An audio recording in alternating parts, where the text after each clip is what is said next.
Welcome to Hoops Zooted, the show that combines your two favorite things, weed and basketball. Pack a bowl, grab a seat, and join Evan and Colin as they get high and talk about Lakers basketball and whatever else comes to their wandering brains. Light it, don't hide it. Welcome to Hoops Zooted. A sad kind of episode of Hoops Zooted. I actually need to change that intro. Um, I need to let you all know that Colin and I have unfortunately had to part ways. It's been an amicable split. No hard feelings on either side. We're just having a little bit of creative differences, and I think just maybe getting on each other's nerves a little bit. And like Colin's a great dude, and I would rather stay his friend, than have him stay married to this and have us just end up hating each other. So anyway, I guess from foreseeable future, Hoop Zooted is a solo podcast. It is just me. You're just stuck with the old man, the grumpy old man.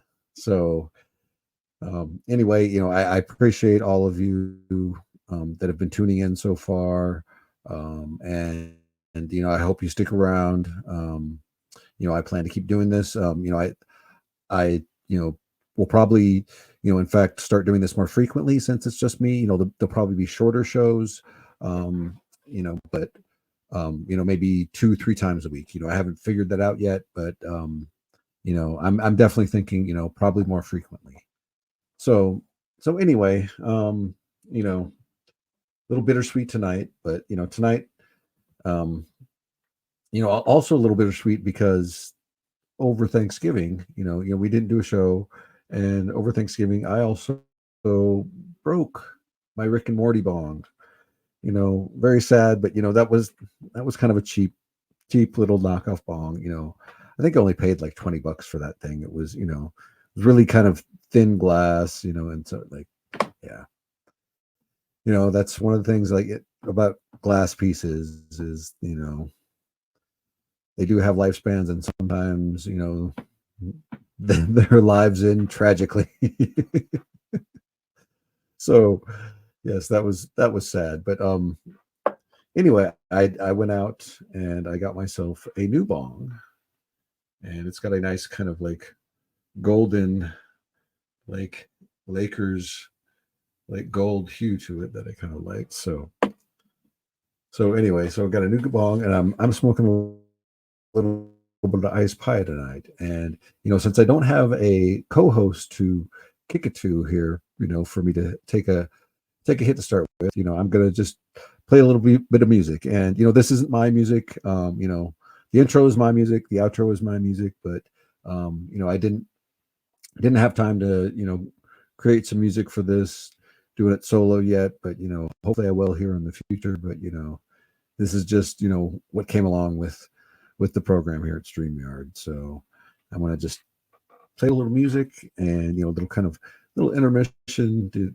take a couple hits to before we get this thing started here. So anyway, here we go.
So anyway, yeah, that's a nice strain. Like I haven't had that before. It's kind of got a nice kind of like blueberry kind of terpenes to it. Very very nice.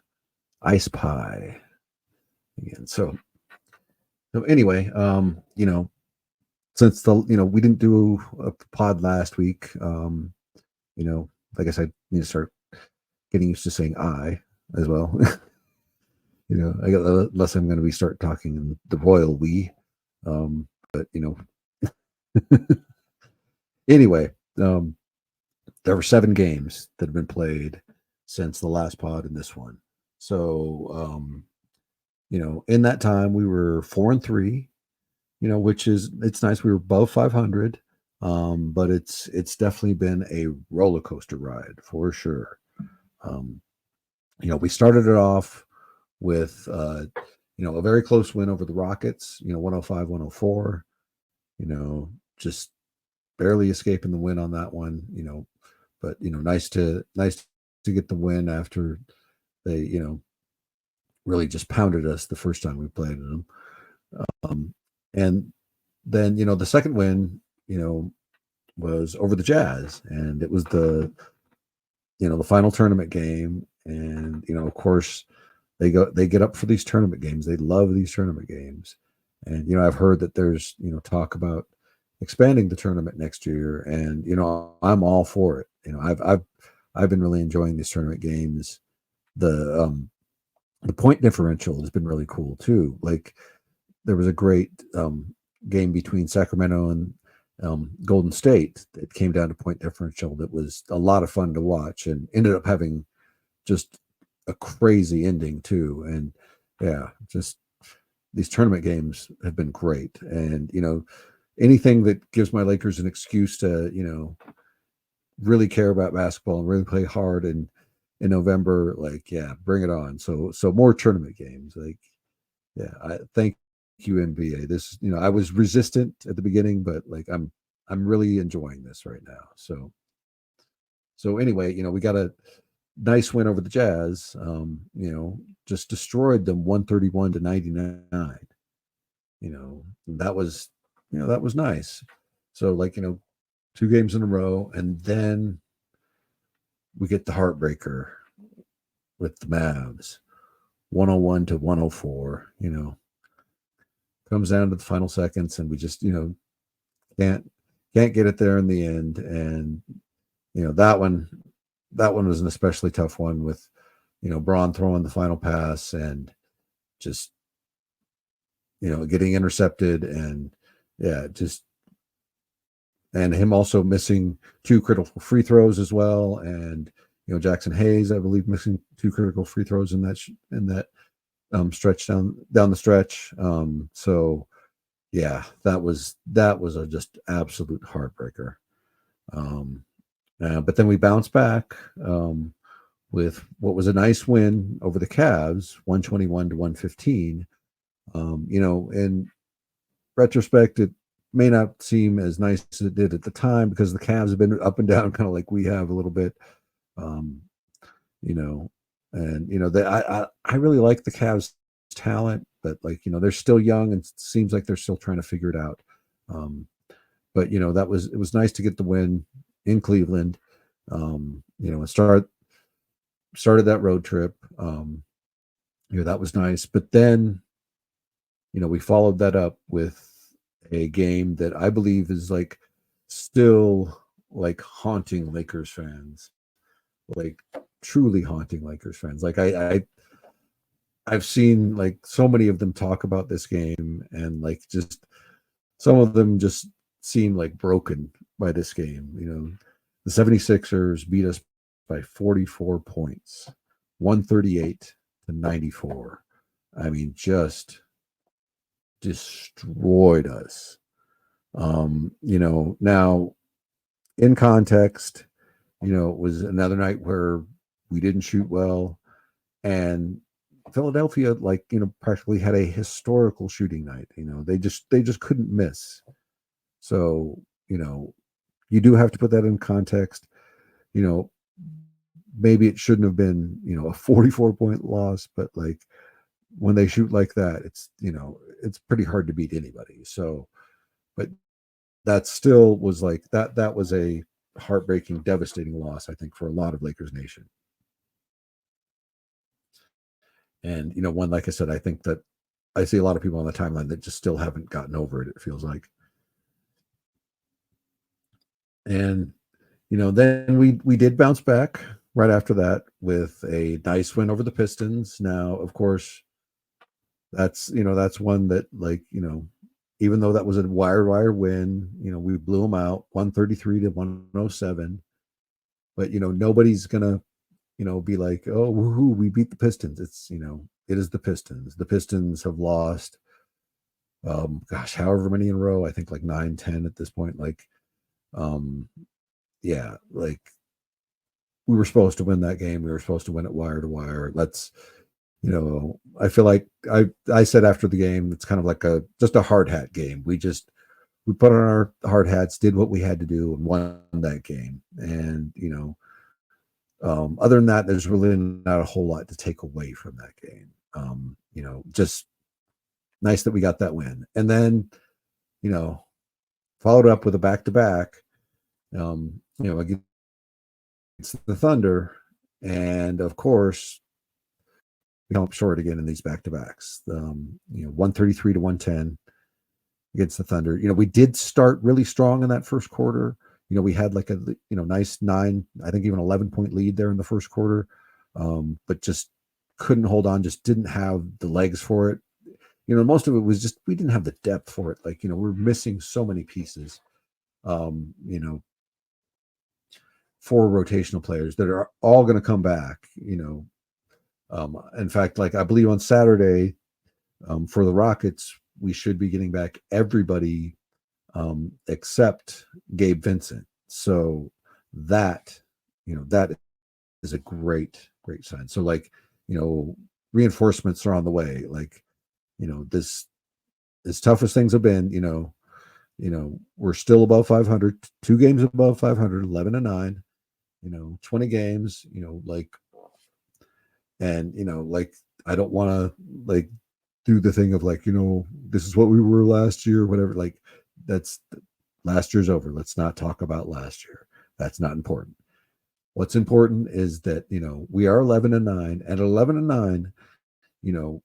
We're only, I think last time I checked, like 3.5 games out of first place. Maybe 4. And what that means is basically, we're like a good, if we get a good, like, 7-8 game win streak, we're at the top of the seedings here. So I understand, a lot of Laker fans want to just, panic, freak out, everything like that, but we're in good position still. We're in good position. It's early. It's only November. There are a lot of things that are frustrating. There are definitely a lot of things that need to be fixed on this team. I'm not going to sit here and, like, paint a rosy picture. And yes, I am the guy who predicted this team to win 62 games.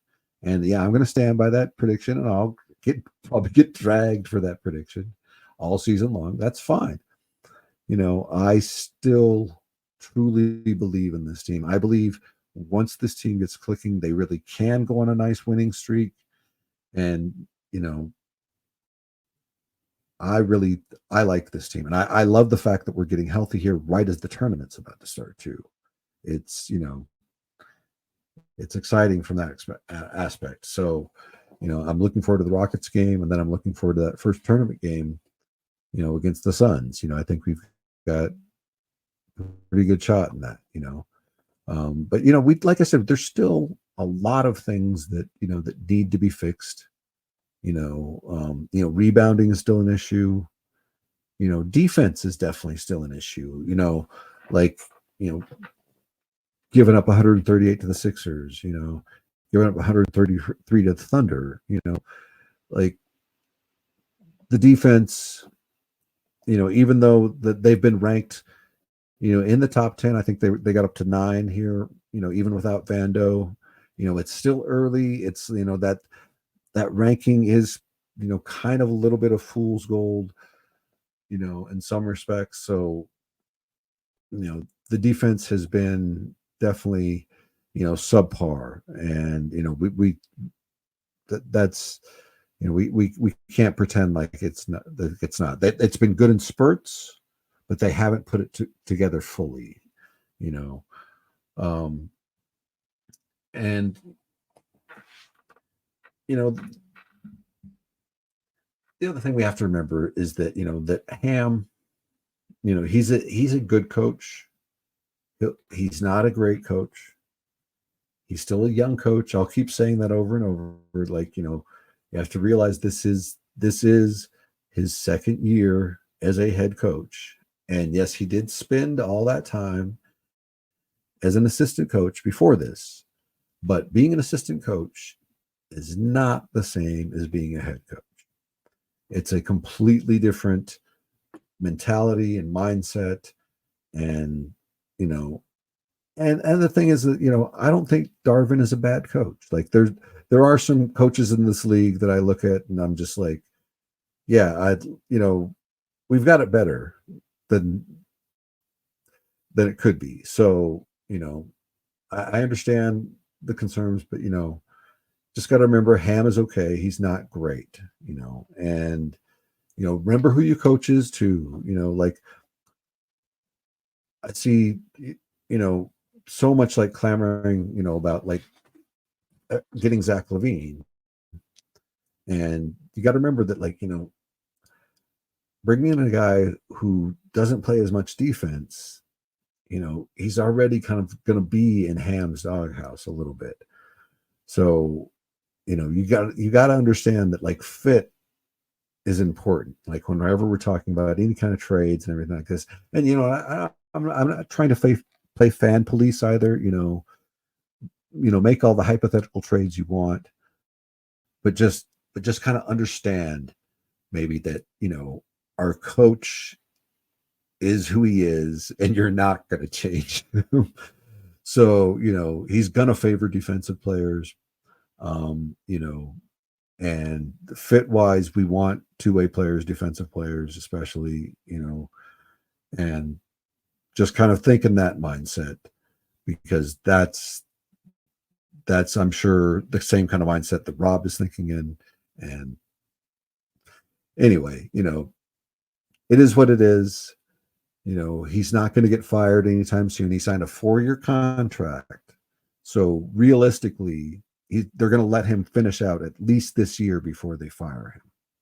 So whether you like him or not, we're stuck with him this year. And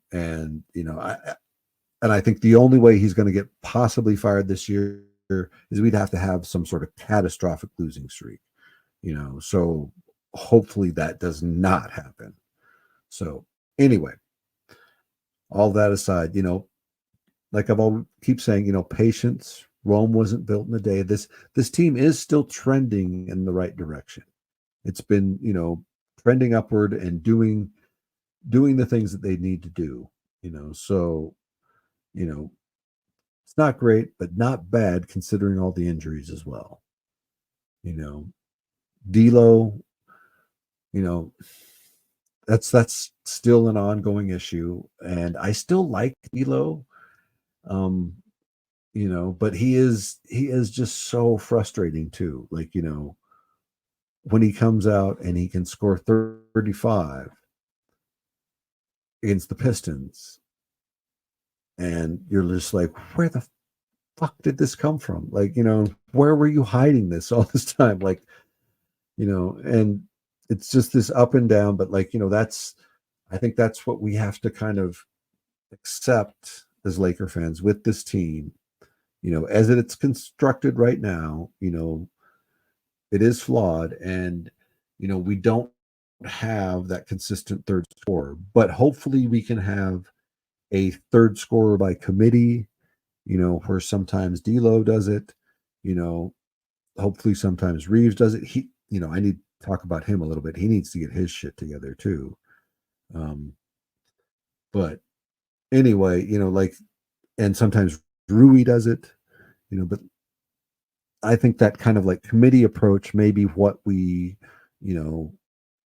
have to kind of expect, or like is kind of best case scenario, because I don't see any one of them possibly being that third guy consistently every night. But hopefully they can maybe take turns and maybe it'll work out. Um, so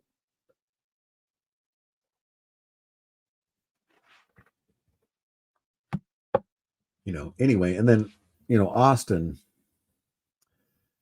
he's been so up and down, and it's still, in my opinion, it's a mental thing with him.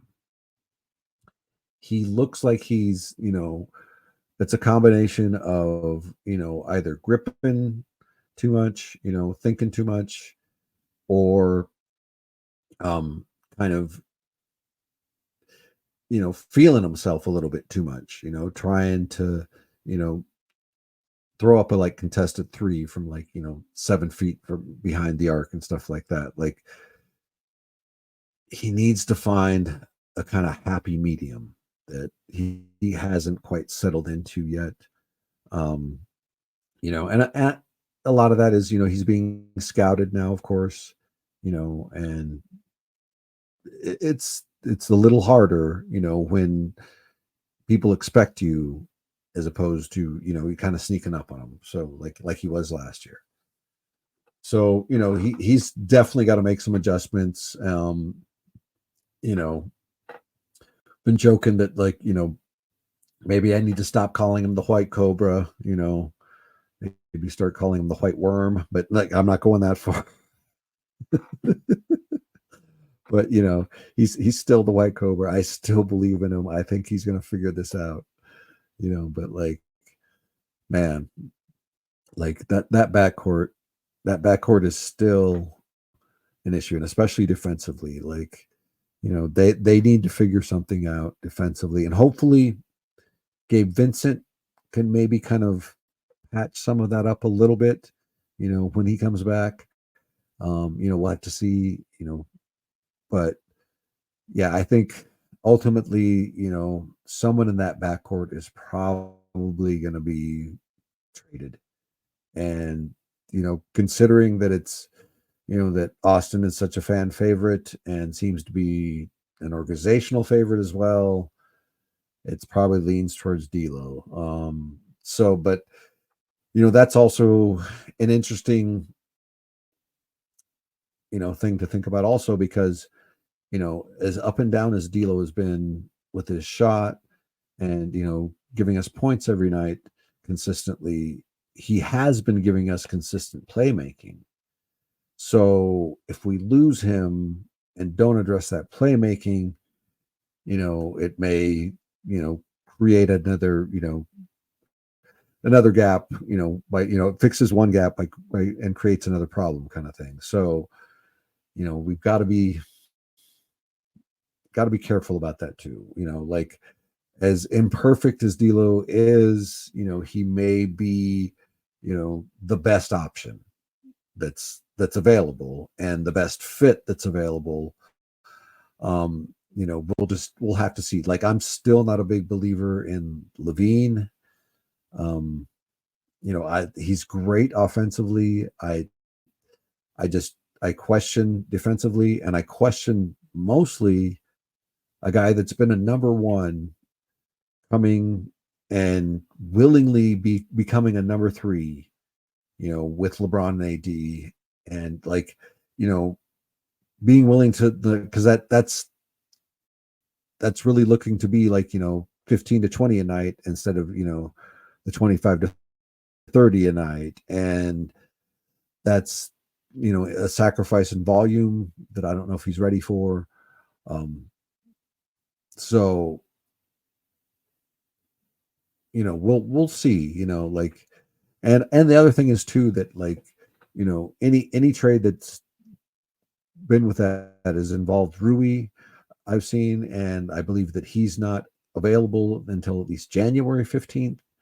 And, it looks like, with things, the way things have gotten in Chicago, it's, it seems like the locker room is pretty toxic at this point. And like, Zach does want out. So I think there's a very good chance that, he gets dealt before that January 15th too. So we may not even get a shot at him anyway. But we'll have to see. And you know, I think this team, I still feel like once this team is together and starts to gel, that, we'll get some better chemistry, and because injuries are still going to happen. And I think we'll battle through them better as we get better chemistry. So anyway, that's pretty much what's, gone on for, the past couple of weeks here. Like I said, 4-3, not bad, not bad. Like, yes, we do have higher expectations. This is Lakerland. We're always going to have the high expectations, and fans. We joke a lot of times, like like even if we're undefeated, like a lot of us would still be bitching and moaning about stuff. But that's neither here nor there. Like we don't need to talk about that. Because that's not happening anyway. So anyway, um, you know, not bad, not bad. So anyway, before we go on to our next topic, I'm gonna just play a little music and take another hit. So here, let's play this one.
There we go. Feel a little better now. Okay. Next thing I want to talk about, it's been, a hot topic for some, but a no-brainer for others. Basically, LeBron has talked about how he wants to take off a game if it conflicts with Bronny's first game playing for USC. And there's been a small number of people that have been complaining about that, about him missing a game, but I'm not one of them. I'm definitely not one of them. I'm like, give that man a day off. That is a once in a lifetime opportunity to see your kid play his first college basketball game. Like, that is pretty fucking cool. And LeBron, like, of all people, someone who is the face of the league, brings that much to your organization. Yes, you give him one game for that. It's okay. I don't care if it's Denver we're playing. I don't care if it's Boston we're playing. And yeah, I'm sure some people will jump on me over that, but like, I don't care. Like, one game, one regular season game to see his kid play. Like, yes, that, like I said, that is once in a lifetime. I don't understand how anybody could think that is bad, detrimental for the team, or like everybody on that team would be encouraging and and wanting the same thing. Like there's just no way. Like come on, give that man the day off. Like that's so cool. Like I'm excited to see that first game with Bronny. Like that's appointment television. Like if it conflicts with the Laker game, I'm I may have to have two screens on and like back and forth.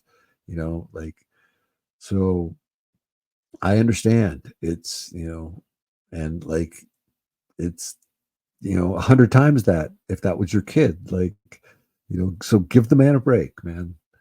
Give the man a break. That's a pretty cool thing. So anyway, that's I guess fairly short and sweet about that. But you know, yeah, I wanted to give my opinion on that. Like, and I don't, it's obviously not a controversial opinion, like, but like I said, I still don't understand the people who think that he shouldn't get that day off. Like, yeah. Anyway, so next thing I want to talk about, it's a not so great thing. It's this whole Josh Giddey saga. And oh man, to me, it's gotten to, you know, whole other levels of disgusting in a lot of ways. The latest I've heard is now that the parents and um of the minor involved are not cooperating with authorities. And this to me, like obviously we don't, have all the details, but like I don't see any good reason why, as the parents, you wouldn't be cooperating. And it feels like they're okay with this. And it's just disgusts me because it feels like the parents are almost pimping out their own child, because they're expecting money from somewhere, or maybe they've already been paid off. And like, I have no idea, obviously, but like that's what it looks like on the surface. And it's really, really gross.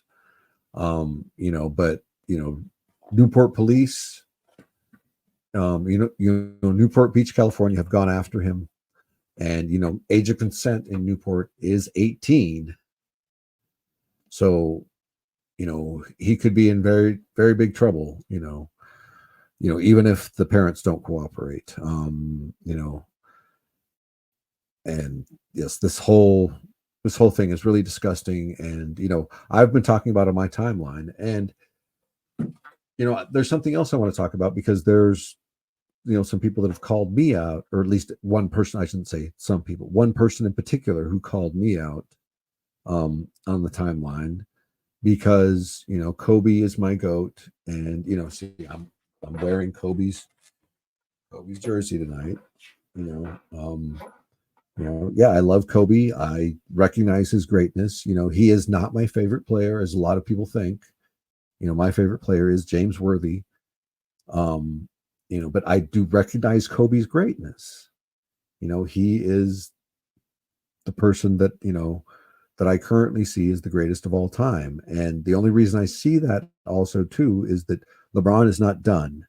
So like, LeBron says, settle down, just calm down, because I believe when LeBron is done, he is going to have the best argument of anybody, to be the GOAT, but Kobe is still my GOAT right now. And settle down, Jordan fans. I believe in my heart that like Kobe is just better than Jordan, just by like the tiniest amount, just a tiny little hair.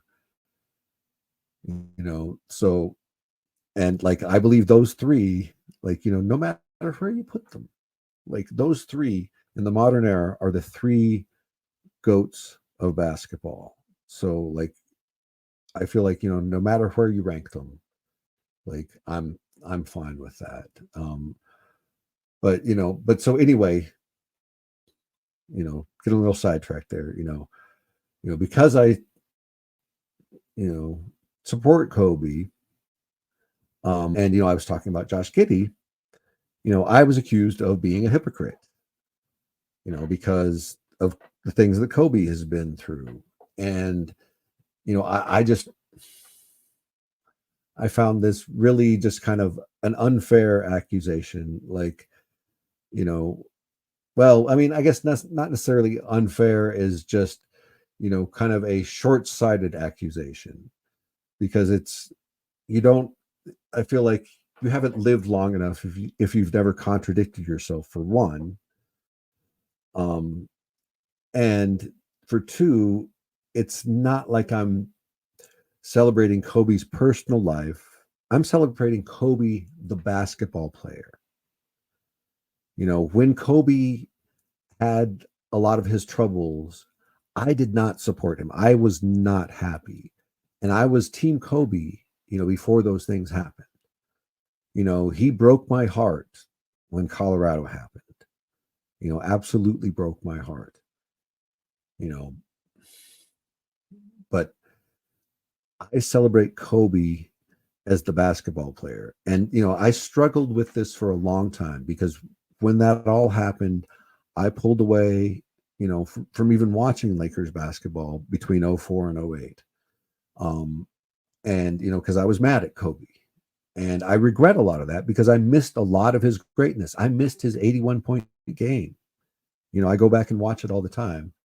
And I'm sad, because I never got to experience that live. I'll never, as joyful as that is to watch, I'll never get that like initial joy. I missed, because I was mad. And I was mad about something he had done in his personal life, and I was judging him for something he had done in his personal life. And like I said, I've wrestled with this a long time. And I'm not God. I'm not here to judge him. What he did, like, obviously I don't approve of. It broke my heart, all of that. And when it happened, and that was the other thing, is that this person was, calling me a hypocrite, saying that, like, I wouldn't have been saying these same things about Kobe. And like, had he been around me, he would have heard me say even worse things about Kobe, because I was so angry back then. But you need to understand also that I'm celebrating Kobe as the basketball player. I'm not his judge and jury. I'm not Judge Dredd. I'm not God. I'm not here to, to do these things and judge him. So I just appreciate him as a basketball player. He is the greatest basketball player I've ever seen play basketball. And like I said, calm down, Bron fans. Bron's just not done yet. And calm down, Jordan fans. It's just by the tiniest of little hairs. I'm sure they'll all come after me. These stands love to descend on me these days. But anyway, you can separate, the basketball career from the person. And you can even do this with Josh Giddey. Like, if you appreciate Josh Giddey's game, you can still appreciate his game and not appreciate what he's done off the court. And I know that's hard for a lot of people, but also this extremism that so many people have, of just condemning somebody by association, or wanting to, just having this absolutist kind of approach to everything. That's kind of part, like, look around, like, our politics and what's going on. It's kind of part of the problem. So anyway, I just wanted to say that, like, you can separate these things. What Josh Giddey did was terrible. What Kobe did was terrible. but you can still appreciate their games. And that's an adult kind of way of thinking. And maybe if you haven't gotten there yet, I understand. But you also need to understand, if that person, that likes to come after me is listening, if you come towards somebody and you have such strong feelings about that, don't be so, offensive with your attack, and, start like judging someone's character, because you're not going to get a good reaction. Just so you know. So anyway, just wanted to address that, and just discuss it at Josh Giddy, discuss it at the parents, because it seems like they accept what's going on. And like, guys, take personal responsibility for your thing, man. Come on. Like, I see too many guys in the timeline, like, wanting to absolve guys, for not taking responsibility for their damn thing. So knock it off, man. What your dick can do. You know how babies are made. Quit the cap. So anyway, let me take a drink and then we'll move on here to the next one.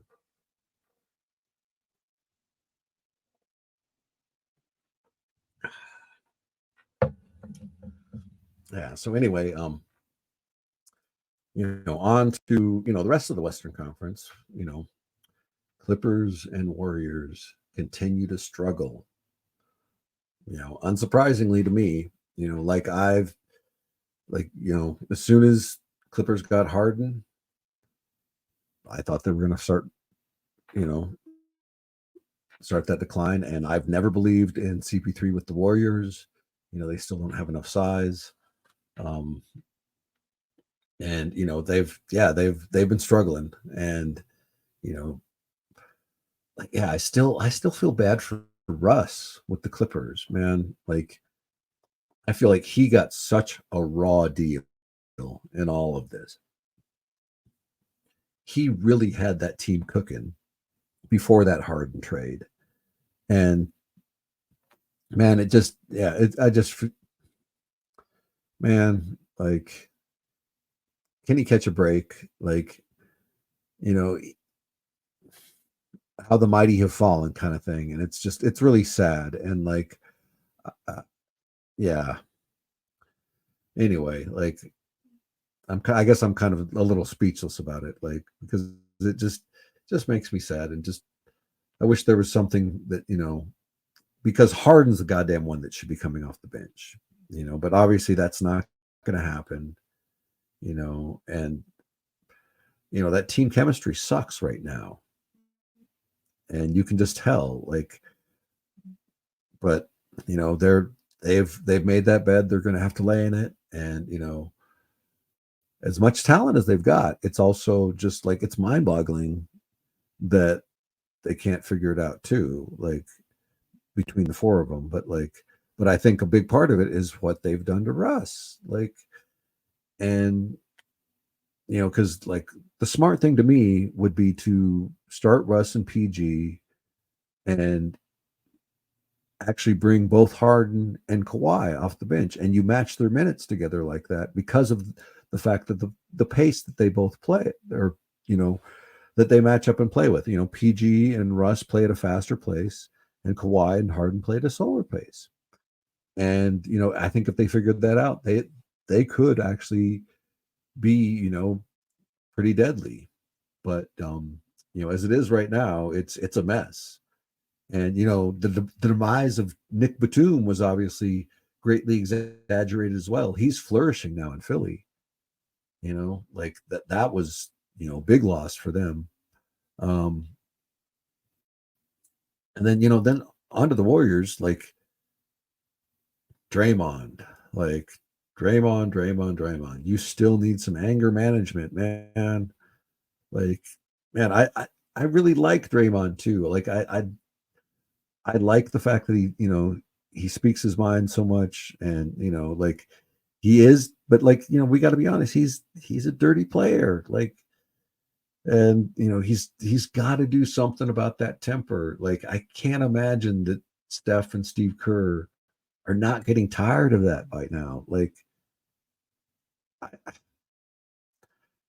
I just I don't see how that's that's going to last for too much longer. And it just, yeah, the death of the dynasty. And then GP2, that one also breaks my heart. Like he gets injured, like that poor kid can't catch a break, injured again, man. And then Wiggins slams his finger in a car door, and he has to sit out and can't play. And yeah, that both of these teams are just a mess right now. A mess. You know, sorry, Warriors fan. Sorry we ended your dynasty last year. But yeah, it looks like it is over. It is over. And Clippers, like, until you figure that out with the pace, like I just don't see it. Like, you're gonna continue to flounder here and kind of go up and down here. So, you know, anyway, you know, before we go on to the next topic, I'm gonna play a little more music and take another hit and take a drink and be right back. So let's have another quick little intermission before the next topic.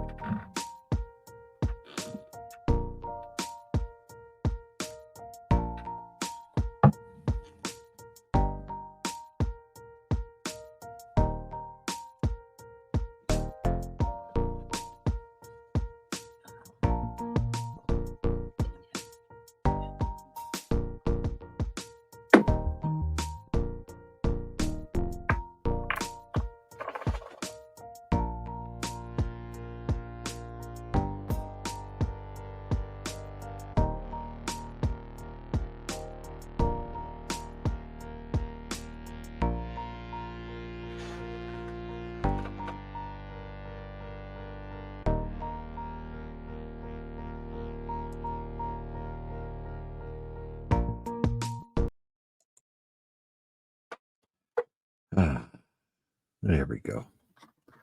Much better. That also still leaves us, with the top of the mountain here, Denver. Denver is still the team that we need to get over, team that we need to beat, and they still look great. Even without Murray, even without Jokic. They got a nice win over the Clippers, even without Jokic the other night. So, but as you just heard what I said about the Clippers, that can also be, take that with a grain of salt, because the Clippers are, still a mess right now. um, but Denver is still the team to beat. Minnesota's a lot better too. Minnesota's really dangerous, and that size of theirs can give us a lot of trouble. So both teams are better right now, but I also feel like they're not insurmountable. It's not like they're so much better that, like, oh, we're never going to beat them. Like, I feel like it's just on the margins. They're just better on the margins in a lot of things. But we have the personnel. We're just going to have to do the work to get better, to match up with these teams. Because the biggest problem with our team is that we're not hitting our shots. And, if they hit their shots just closer to a league average, instead of being at the bottom of the league where they are right now, we'll be a much better team, especially if we can, play better defense. Even this kind of marginal defense we're playing right now, if we could just hit around the league average with our shots, we're probably, instead of 11-9, we're probably looking at something more like 15-5. So it's been that much of a difference. And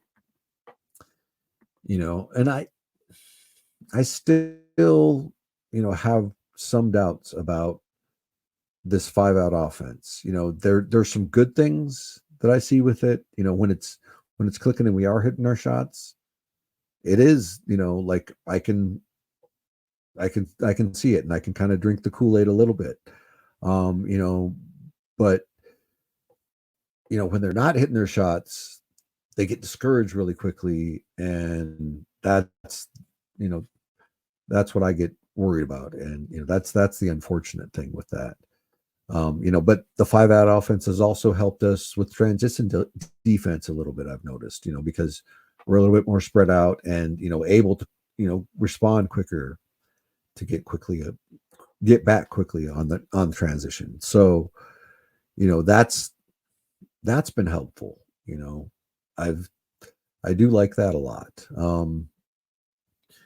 But I'm still, my issue with the 5-out is I just wonder, like, long term, do we have enough consistent shooters to make it work, or is it going to just be this roller coaster, just up and down all season? Obviously, Darvin Ham's going to stick with this system, and I guess we're kind of stuck with this. And I guess we'll just kind of have to see. It's going to be how it is this year. Like I said, like, Darvin's not going anywhere till at least next year. With a 4-year contract, I can't imagine they don't want to pay him off until there's at least half the contract gone. So anyway, that's, we still got to climb the mountain. We are getting better. Like I said, we are trending up. We've got a lot of work to do, though. It is nice that we are getting healthy finally. We're going to get everybody back here, tomorrow night. I'm recording this on Friday night. Tomorrow night and Saturday night, we're playing Houston, and everybody but Gabe Vincent sounds like should be available and ready to play for that game. So we got Cam back, we got Rui back, we got Vando back, which is huge. We've missed him so much, and it's going to be really interesting to see what Reddish and Vando can do together too. I'm looking forward to that, but also, is it too much of a, offensive loss to have them both on the floor at the same time? We'll have to see that as well. But things are looking good, and of course, there's a lot of, if you're on Twitter, you'll see a lot of the timeline, freaking out, ready to fire Darvin, ready to trade for everybody. But got to remember, you got to lock in. We can't trade for anybody. Trades don't start until the December 15th, and nobody's going to want to trade with us real fast. And so realistically, like, if we're looking at a trade, it's going to be late January, early February, most likely, if we get one. So just keep that in mind. Play with the trade machines all you want, but just remember, it's a long ways off still. We got quite a few games to play. So anyway, that brings me on to the topic I want to talk about. I'm going to try and make this a fairly semi-regularly segment here. It's my little Mamba mentality corner here, because I think, like if you follow me on Twitter, you'll see that like every once in a while I'll put out a Mamba mentality tweet. A lot of times, usually after a loss, because I think that's where, you know, the Mamba mentality is really important. And I think it gets misconstrued and misunderstood by a lot of people of what it really is. Like there's a lot of people who think it's just about, trying really hard and, shooting every shot, whether you're guarded by 3 or 4 guys. And, it's not any of those superficial things. It's more about being present, being in the moment, and being still and being thoughtful and just accepting the world as it comes. A lot of it, what Kobe was talking about with a lot of that is based in, Eastern philosophies that are thousands of years old. And, there's a lot of deep, deep wisdom in what he was talking about. So I just, those of you that follow me on Twitter, I'll continue to keep putting out those, Mama mentality tweets. But I just want people to kind of understand, more of what mentality is. And, I feel like a lot of fans really could use a little more Mamba mentality. They're, a lot of them are up and down and you know, they're not being still and, just kind of accepting what comes a lot of times. And, and I do understand it. It's hard. It's, like I've got to work on mine. Like, and I'm going to be honest, like, you know, as somebody who, used to be, a drug addict, a pill popper, and a drunk mostly, like, I had my issues. My mom mentality used to be freaking terrible, but as I've gotten sober, I do still smoke weed. That is my one last vice that I had quite a few vices years ago. I've got it narrowed down to just one vice, which is a very good thing. It's a much, much safer, much better vice for me. So anyway, I just want to be clear with all of you. Like, I used to be not good at this, and I'm also working on this too. So, I'm sharing those, not just for everybody else and, to kind of be smug and be like, oh, you all just need to, listen and be like me and, and be more like Kobe. No, it's not that at all. I want you all to understand that, I'm sharing this because his Mamba mentality stuff, made me look lot more into a lot of that, a lot of the Eastern religions that, that it's based on, and, just mindfulness, and, because a lot of it is, it's from Buddhism, and Taoism and things like that. And so it's really good. It's important, because it's helpful to a lot of people. And I just want to kind of help kind of reiterate and teach people what the real Mamba mentality is, and it's, like I said, it's about being present and just accepting things as they come. And, accepting that 11-9 record is part of this. So anyway, Mamba mentality, like, do you have it? It doesn't matter if you have it or not. I'm not asking you to just snap a finger and be like Kobe, but work on it. Try and get better, 1% every day. Just try and get better. That's also what it's about. So anyway, moving on. That's going to mean only one thing.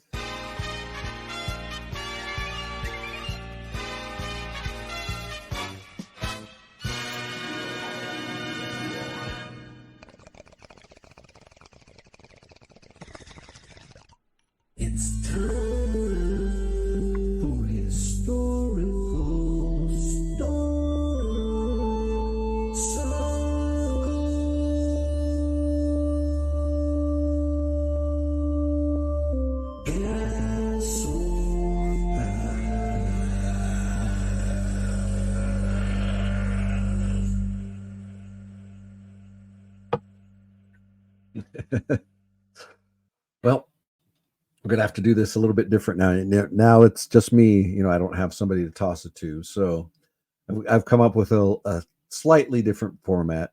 It's gas or pass. So I've got three people I would gas with and three people I would pass with. So and anyway, we'll just kind of jump right into this and kind of see how this works with this new format. See. So anyway, we'll start with gas, and I'd first like to gas with Tom Waits. Tom Waits would be a fun gas. Like, he's got so many stories. He's been through so many different things, ups and downs. He's gone from rich and poor like numerous times. Like, just sitting and talking with him and getting stoned. Like, yeah, I could dig Tom Waits for a long time. That would be a lot of fun.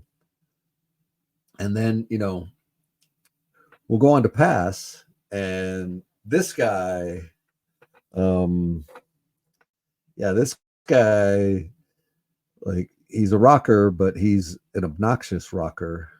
Like, in my opinion, really only ever did one good song, Stranglehold. Ted Nugent. And not only would I pass with Ted Nugent, I would kick him out of the fucking moving car while we were getting stoned. Like, fuck that guy. I don't like Ted Nugent. So he's a definite pass on me. So anyway, back to gas. And one of my favorite players from back in the day, he was not great offensive player, but he was great rebounder, and he had threw one hell of an outlet pass. Kurt freaking Rambis, man. Like, I would love to fucking sit down and burn a few with Kurt, and that would be freaking awesome. Like, yeah, I'd have so many questions to ask about the Showtime Lakers, and just, yeah, like,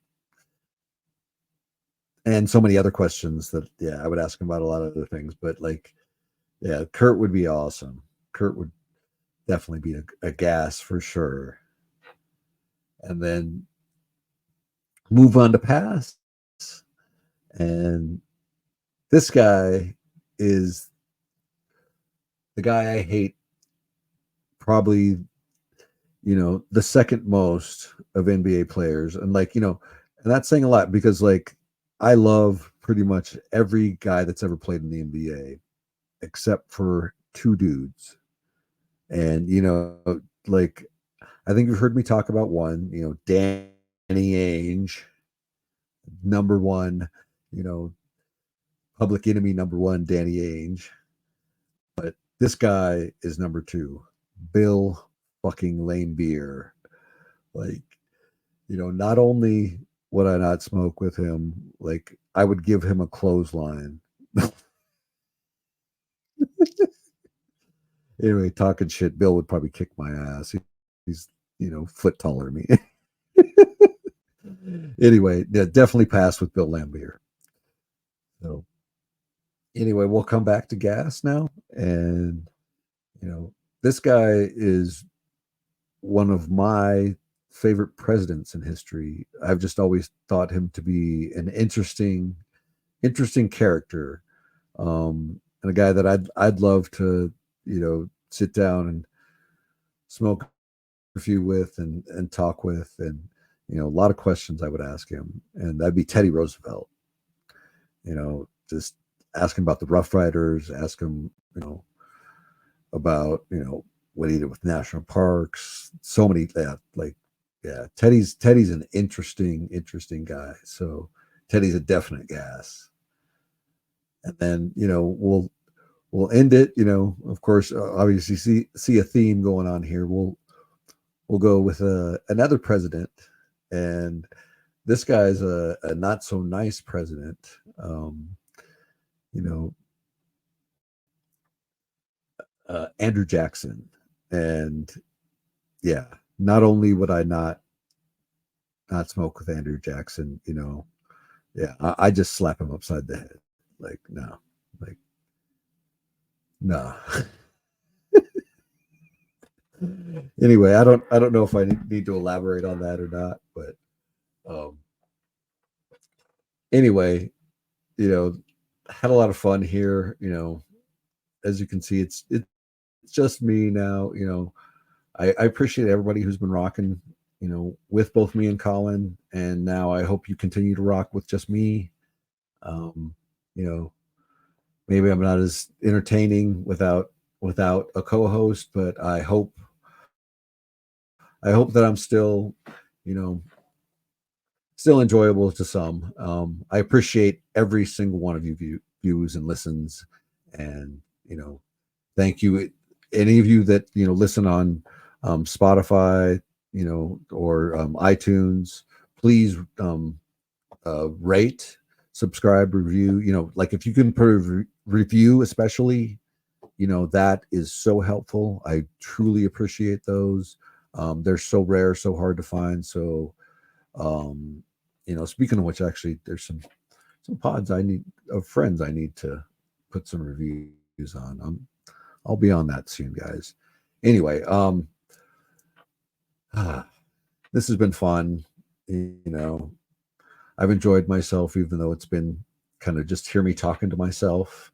Like when we started this, I wasn't so sure if I could do this by myself. So Colin, I owe you a lot of big thanks. Like, you've helped give me the confidence that I do feel like I can do this like myself. And here I've done just a little over an hour and it just breezed by. So anyway, again, thank you everybody. And, stay zooted. In the history of mankind, men have been called out and written up millions of times over. But only one man was written up for, and I quote, making barnyard noises and wouldn't stop. Rest in power, my friend. Washiko.